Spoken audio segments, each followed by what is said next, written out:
rest of your visits. Thank you. Thank you, Professor Neil Sims. Thank you very much for honoring us with your presence. I appreciate it. Thank you. With that presentation, I am not going back. First, let me give you a bit of background. I'm from Nigeria. Anybody is familiar with Nigeria as a country? Nigeria? Yeah? All right. For those who are not familiar, Nigeria is a country in Africa. All right. And in that country, we have a gas producing company called NLNG.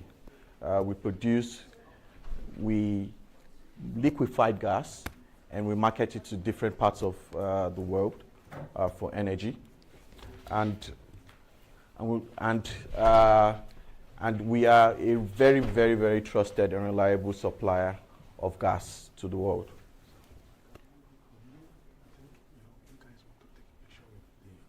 Okay. All right. No problem. All right.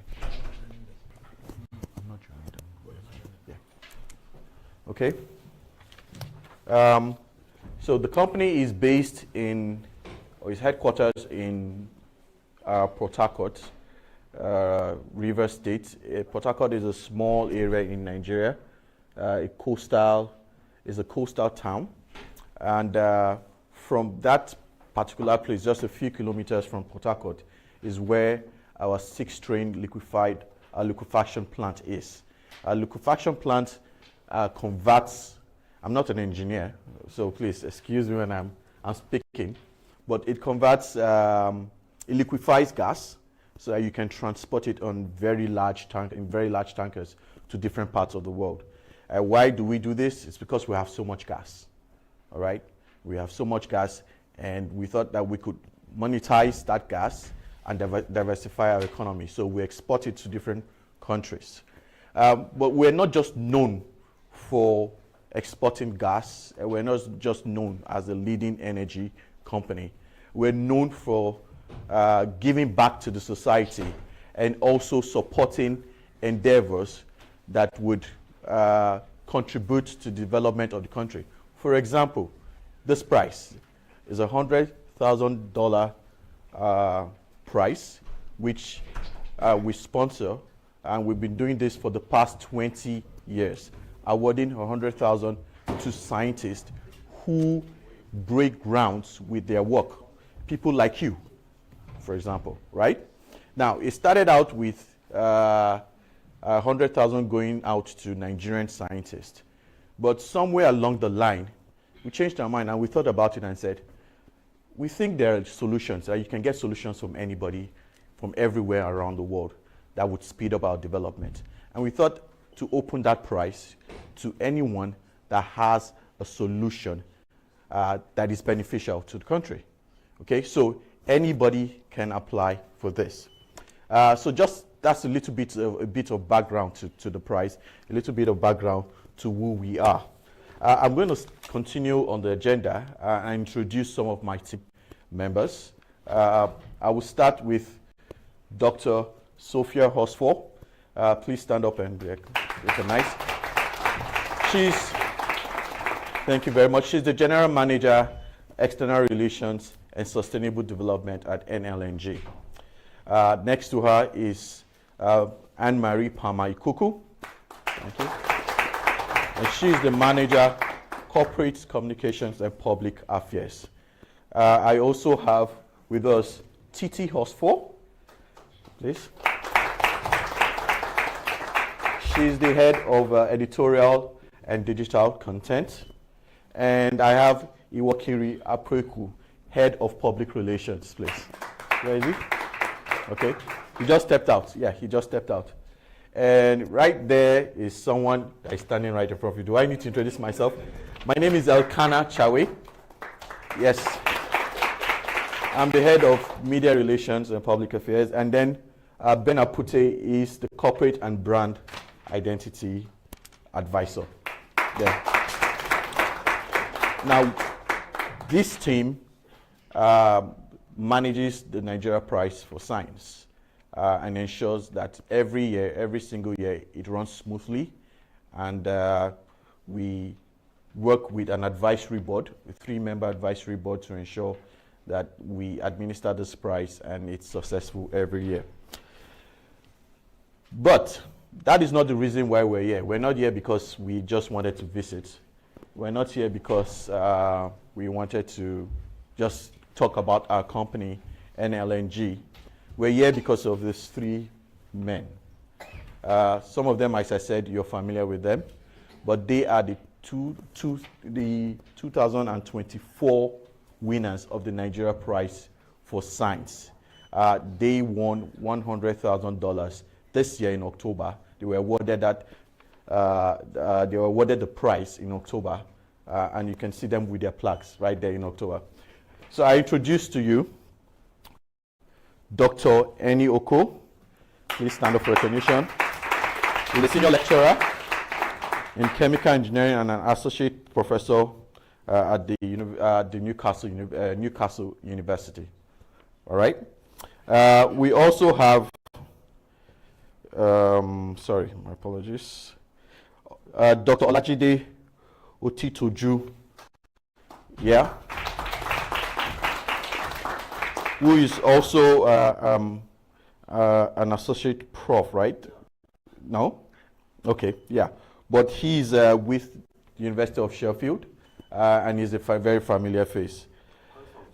Yes, okay, yes, postdoc fellow. All right, and then we have Professor Mehong Wang. Mehong Wang, please stand for recognition. Please, I need you to continue doing that, yeah. Thank you. Yes.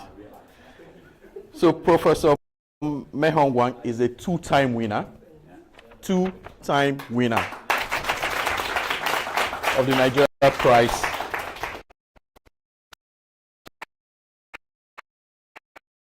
for Science, based on their work in the area of carbon capture, utilization, and storage. The name of their work is Process Intensification Technology for Greenhouse Emission Control in Power Generation and Industry for Sustainable Fuel Production. Peak Fuel. Please, let's give them a round of applause. And they won under the theme, Innovations and Technologies for Reducing the Effect of Climate Change. That was the theme for the prize this year. And it was under that theme that they won. But before we call on the General Manager, Dr. Sophia Horsfall, to speak to you, let's take some time to watch this video about Nigeria LNG, please. Go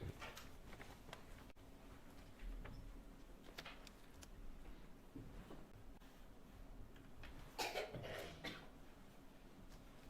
Sound.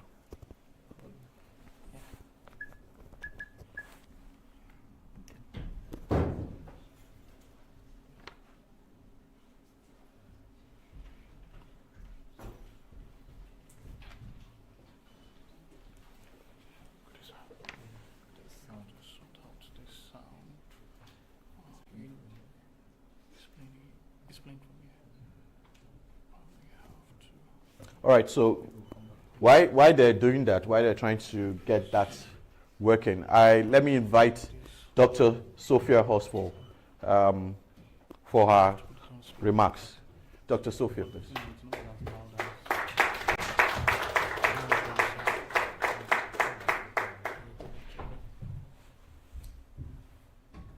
Good afternoon, everyone, and it's such a pleasure to be here at this historic university. Just hearing Professor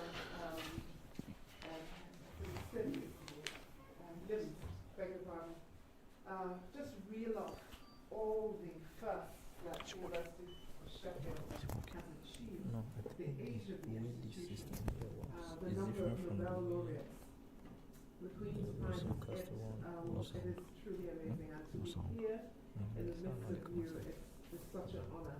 So really thank you, and thank you all for being here.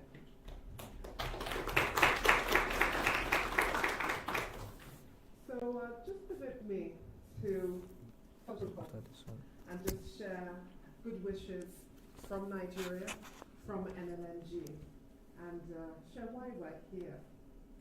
So really delighted again, as I said, to welcome you to this very important occasion. The public presentation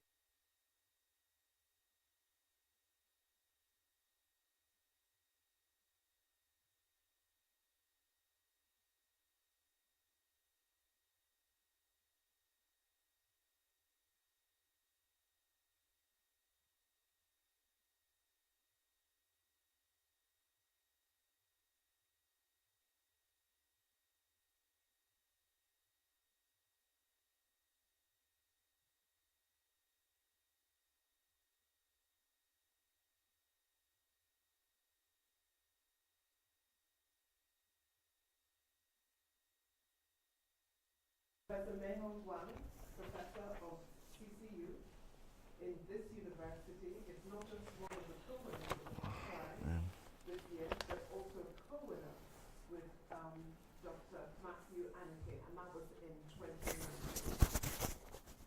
Secondly, this is also the first year we are honoring winners of the prize outside the shores of Nigeria, and it's a gesture that depicts the very international status of the prize.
So good afternoon, everyone.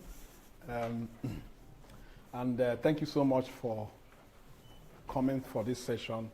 And thank you so much to LNG for the for considering us for the prize.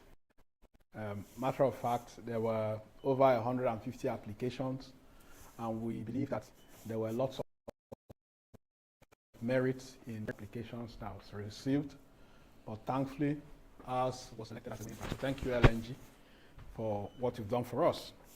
So today we want to talk about the work that we've done that really brought us to where we are now. The title of the work is Process Intensification for Technology for Greenhouse Emission Control in Power Generation and Industry for Sustainable Production.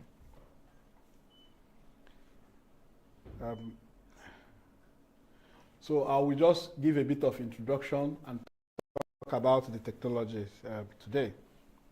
So I think you've already heard a lot about the Prize for Science. Nigerian LNG Limited proudly sponsors this prize alongside other prizes, prize for literature and prize for literary criticism.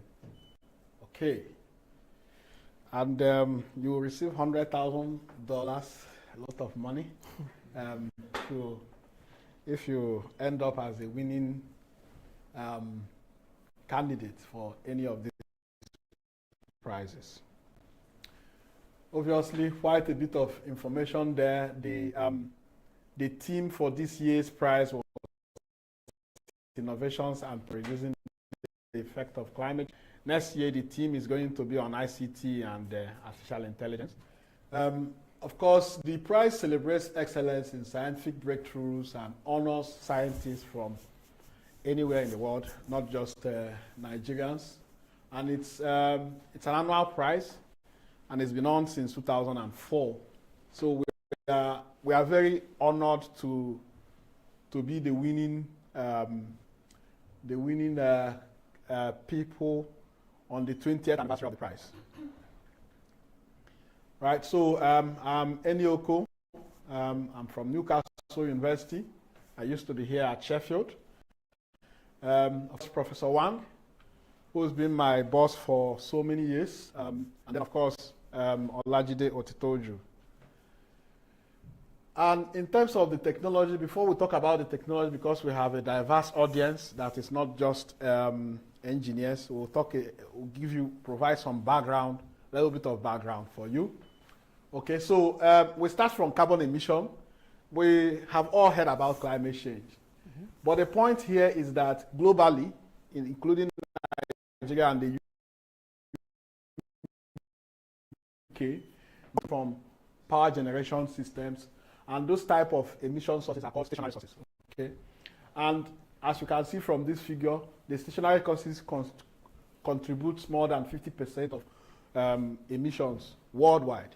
And this kind of emission sources are usually targeted for cutting down emissions and helping deliver on the objectives of carbon mitigation, addressing climate change, etc. All right, so there is focus on stationary emitters as priority area for decarbonization. And the point is that there has to be a complete change of the energy system, all right? Complete change of the energy system to be able to decarbonize this sector. By complete change, we mean transitioning to renewable energies, solar, wind, developing type of fuel that is not the hydrocarbon that we know today. And then, of course, electrifying industrial processes. That means processes that used to be operated using thermal energy can now be operated using electrical energy. This is very trivial and extremely challenging. The point is that the time scale that is required to get to net zero is too short and not enough time to be able to implement all these changes that will require, to be able to get to net zero.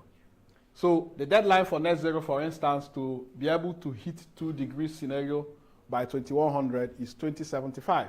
That's roughly 50 years from now on. And this is why carbon capture is extremely important. Carbon capture, what is carbon capture? Carbon capture is just a technology that can be used to remove CO2 from the point that it is produced. Okay? Technology that can be used to remove CO2 from the point that is produced. And the subject of our submission was on carbon capture, essentially. Okay? And we'll talk a bit more about that. So carbon capture is very, very critical for achieving net zero. The figures here is what they call Blue Map scenario that was developed by the IEA. And this is a scenario modeling that looks at what the future could be, what sort of technologies that we'll need to bring together to reach net zero. Either considering 2 degrees scenario, 2 degrees scenario 100, the global surface temperature will not exceed 2 degrees. And we also have the beyond 2 degrees scenario, where the Earth's surface temperature should be in the region of 1.5 degrees C by 2100. So for each of these scenarios, it is acknowledged that CCS is expected to play a big role. CCS is carbon capture and storage. Okay, so whatever scenario you are looking at, CCS is expected to play a very big role. And another study has said that if we do not put CCS, the mix of technologies that is required to achieve this aim, that it's going to be costing 70% more to be able to reach net zero, to be able to decarbonize and cut down carbon emission. 70% more. It's already very expensive to be able to do this. In Nigeria, I give you an example. In Nigeria, to be able to reach net zero, reaching net zero means to completely decarbonize and take out carbon, from our system.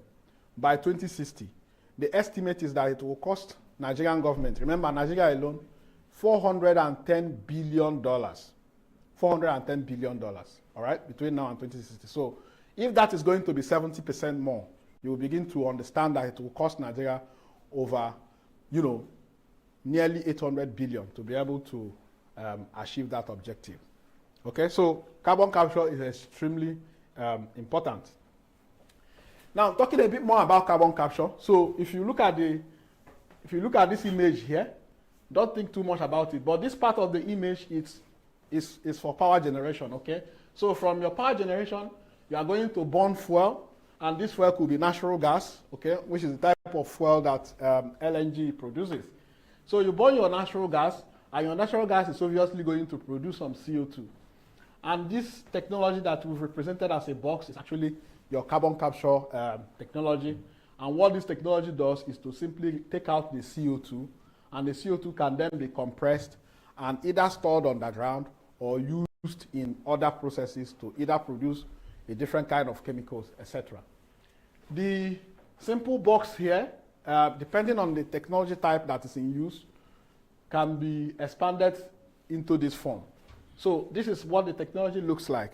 In this technology, we have 2 main processes that I would like you to pay attention to. One is called the absorber, and the other is called the desorber. These 2 equipments, pay attention to it, and we'll talk a bit more about it. Okay? So this is what carbon capture is all about. Now, in 2011, Professor Wang received a grant from the UK National Environment Research Council in collaboration with Imperial College. Okay? And in that study, Professor Wang and his team at the time, alongside his postdoctoral research fellow at the time, they found in a paper published in 2012 that this process is mass transfer limited. What does that mean? What it means for people without the technical background, what it means is that this process is too slow, okay? And because it is too slow, it means that if you connect this process to a power plant, that is going to impact on the ability of the power plant to respond to changes. I explained to you. So power plants are expected to, when demand is high, you operate the power plant to produce more. When demand is less, you operate the power plant to produce less. We call it load following. Okay? So if you then connect a slow process to a fast process like the power plant, it's actually going to then affect the ability of the power plant to be operated to follow demand, okay, as currently practiced. The other implication of this is that you require a very high solvent flow rate. You require a very high solvent flow rate, which is what actually contributes to all that. you require a very high solvent flow rate to be able to achieve significant removal of CO2. All right? And this high solvent flow rate is in the region of 2 to 6 times weight per weight of your flue gas. So I give you an example. So if you have a coal-fired power plant, 500 megawatts that produces 500 megawatts of electricity, and this coal-fired power plant would usually have in the region of 600 kg per second of flue gas flow rate. So in terms of the solvent flow rate, you'll be looking at over 3,000 kg per second of solvent flow rate. And this is a lot. The implications will include very high energy demand, because after using the solvent, you need to treat the solvent to take away, to be able to reuse the solvent. So you will have very high energy demand. And the implication of having high energy demand is that the cost of CO2 removal is then very high. And this is where we are coming. So currently you are looking at over 37 pounds per ton of CO2 that you remove. If you consider that in a year you are going to be removing millions of tons of CO2, so you could begin to appreciate that this is a very, very expensive technology. The other point is that if you implement the technology as it is, you are going to derate the power plant. So if it's a power plant that was initially designed to produce 5,000 megawatts of electricity, you are going to be losing at least 500 megawatts of electricity, sorry. You are going to be losing at least 50 of that. So instead of producing 500 megawatts of power, the power plant will then produce 450 megawatts of power. Okay? Now, what that would mean is that for a country like, say, UK, for instance, if you were to implement CCS across board in all the power plants, that would mean that UK will then need to build more power plants to be able to meet their demand. Therefore, for researchers, a key area of interest is to find ways to reduce the energy consumption in this plant, to drive down the cost of implementing these technologies, to make this process quicker, okay? To make this process quicker so that it can be more easily integrated with existing power plants without the difficulty of slowing down the plant. And this is where our research then comes in. Now, how can these problems be addressed? And two teams emerged.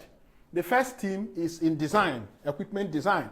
So the key equipments, which are extremely huge in size, is the absorber and the desorber. And one solution area is to develop new types of absorber. So completely redesign this equipment. The other team that emerged is to develop new solvents, because in this process we use solvents that are called amine solvents, to be able to capture CO2. So two main teams that emerged from previous studies include developing new absorber designs and desorber designs, or developing new solvent classes. We are chemical engineers, and our interest is mostly on the equipment design side of things, and solvent development is mostly for chemistry people. So, and the work progressed. In 2014, Professor Wang and the team, again, came up with the idea of investigating a new type of technology that uses what we call rotating packed bed. The previous one, the big towers, are fixed packed beds. So you just have a bed, you just have this column this way, and the hashed part of this image, it's actually packed with some pieces of metal. Let me use that word, pieces of metal, and this is what we call the bed. And the bed is completely fixed. And in the second type, the bed is no longer fixed. The bed is actually rotating. The implication is that it intensifies the interaction between the solvent and the gas, what we call gas-liquid contacting. It intensifies it, makes it more efficient, accelerate the mass transfer rate between them, and of course, enhancing the overall performance of the system. From this work, the team found that implementing this technology this way could enhance the mass transfer so much so that the bed volume required could be less by as much as 12 times. So imagine the previous one where you have a very huge column that is required to do this job, and you can actually reduce the volume by as much as 12 times. Okay? And of course, if you are going to reduce the pack volume, it means that an equipment that could have been of this size can now become, way smaller. And by becoming way smaller, you could also potentially drive down the cost of building this system. Right, so the work carried on, and in 2014, a paper was published by the team, and part of the things that was investigated in this paper, so having established that we could potentially drive down the packing volume of this, the other thing was looking at pushing the boundary even more. And by pushing the boundary, we are looking at, okay, so instead of using a solvent with a concentration of, say, 30%, can we push it further and use solvents with a concentration of, say, 75% or even more? However, by pushing that, we did establish that the performance will be better, okay, as you can see from this image. The performance will be better if we use stronger amine solution. But that presented another challenge, and this time, there's a significant increase in solvent too hot. And by becoming too hot, it then also impacts the CO2 removal rate. Okay, so another problem introduced. And in 2018, which was the landmark year for us really in this, which kind of gets back to what became our peak fuel system today. We established the increase in temperature, and it could be as high as 50%. So we expect to be operating today. We established the increase in temperature, and it could be as high as 50%. So we expect to be operating in the region of